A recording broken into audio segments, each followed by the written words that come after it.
Hello बच्चों, let's see the question. The question says that three solid cubes have a face diagonal of 4 root 2 centimeter each. Three other solid cubes have a face diagonal of 8 root 2 centimeter each. All the cubes are melted together to form a cube. Find the side of the cube formed in centimeter. Options are cube root of 324, option number B cube root of 576, 12 और 24. Okay, तो इस question में हमें क्या दे रखा है, हमारे पास तीन क्यूब्स हैं. ओके, हमारे पास तीन क्यूब्स हैं इनिशियली,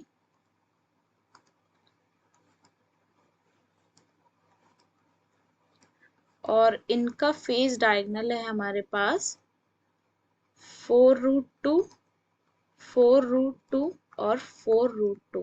ओके, और हमारे पास अनदर 3 क्यूब्स है जिनका फेस डायगोनल है 8 रूट 2, 8 रूट 2, 8 रूट 2. ओके, और इन सबको मेल्ट करके हमने एक बिगर क्यूब बनाया है. तो हमें इस क्यूब की साइड बतानी है. ओके, तो हम क्या करते हैं, इनिशियली लेट करते हैं, let the side of cube formed be a centimeter. Okay, हमने ये लेट कर लिया कि जो भी साइड है क्यूब की वो a सेंटीमीटर है. तो यहाँ पे हम की कॉन्सेप्ट यूज करेंगे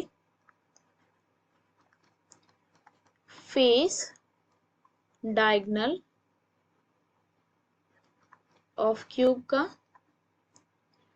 फेस डायगोनल ऑफ क्यूब क्या होता है हमारे पास, फेस डायगोनल ऑफ क्यूब मतलब डायगोनल ऑफ फेस. ये हमारे पास कोई क्यूब है.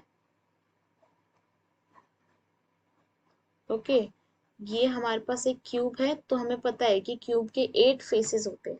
ओके, अब क्या है, अलग अलग फेस जो होंगे वो अपने आप में एक स्क्वायर होंगे. जो भी फेसेस होंगे सारे स्क्वायर फेसेस होंगे और अपने आप में उनका एक डायगोनल भी होगा. तो जो फेसेस का डायगोनल होगा, इट मीन्स जो स्क्वायर का डायगोनल होगा वो क्या होगा हमारे पास, फेस डायगोनल. तो इसलिए जो फेस डायगोनल का फॉर्मूला होता है क्यूब का, वो क्या होता है, रूट 2 इंटू साइड. ये होता है हमारे पास face diagonal of cube. Okay, तो यहाँ पे हमें दे रखा है फेस डायगोनल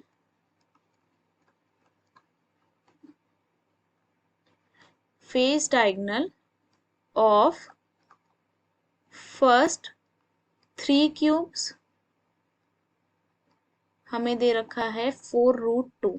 तो यहाँ पे हम लेट कर लेते हैं, लेट साइड ऑफ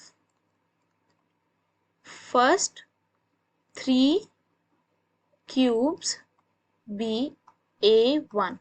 तो इसलिए यहाँ पे फेस डायगोनल क्या हो जाएगा, फेस डायगोनल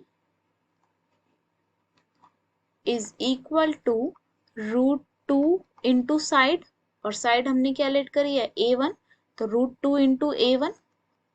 तो फेस डायगोनल हमें क्या दे रखा है, 4 root 2 is equal to root 2 A1. तो यहाँ पे रूट 2 से रूट 2 कैंसिल, तो A1 is equal to 4 centimetre.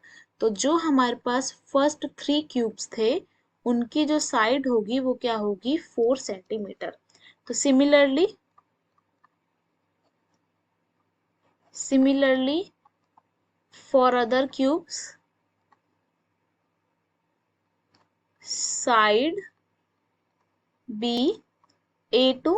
तो फेस डायगोनल हमें क्या दे रखा है, 8 रूट 2. तो 8 रूट 2 किसके इक्वल हो जाएगा, रूट 2 इंटू A2 के, रूट 2 से रूट 2 कैंसिल, तो A2 की वैल्यू आ जाएगी हमारे पास 8 सेंटीमीटर. तो हमारे पास जो सेकेंड 3 क्यूब्स थे उसकी साइड आ गई हमारे पास 8 सेंटीमीटर. अब क्या किया, हमने इन सभी क्यूब्स को मेल्ट कर दिया और एक बड़ा क्यूब बना दिया. मेल्ट करने का मतलब कि जो भी इन सभी क्यूब्स की वॉल्यूम होगी वो किस में चली जाएगी, इस बड़े क्यूब की वॉल्यूम में चली जाएगी। तो यहाँ पे हम लिख सकते हैं volume of all small cubes is equal to volume of one big cube। और यहाँ पे हम की कॉन्सेप्ट यूज करेंगे वॉल्यूम ऑफ क्यूब का, और वॉल्यूम ऑफ क्यूब हमारे पास होता है साइड का होल क्यूब, ये हमारे पास होता है वॉल्यूम ऑफ क्यूब। ओके, तो ये की कॉन्सेप्ट हम यूज करेंगे volume of all small cubes. तो यहाँ पे हमारे पास कितने क्यूब्स हैं, volume of 3 cubes of side A1 plus 3 cubes of side A2। और volume of one big cube हमारे पास क्या हो जाएगी, ये हमारे पास साइड कितनी है, ए हमने लेट करी थी, और क्यूब का वॉल्यूम क्या होता है, साइड का क्यूब, इट मीन्स ये हमारे पास हो जाएगा ए का होल क्यूब। ओके,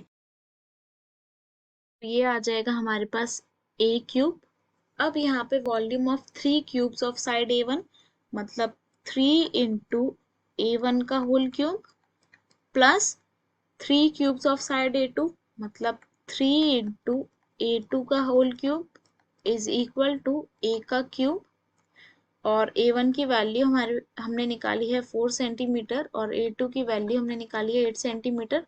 तो ये वैल्यूज यहाँ पे पुट कर देंगे, तो 3 इंटू 4 का होल क्यूब प्लस 3 इंटू 8 का whole cube is equal to A का होल क्यूब।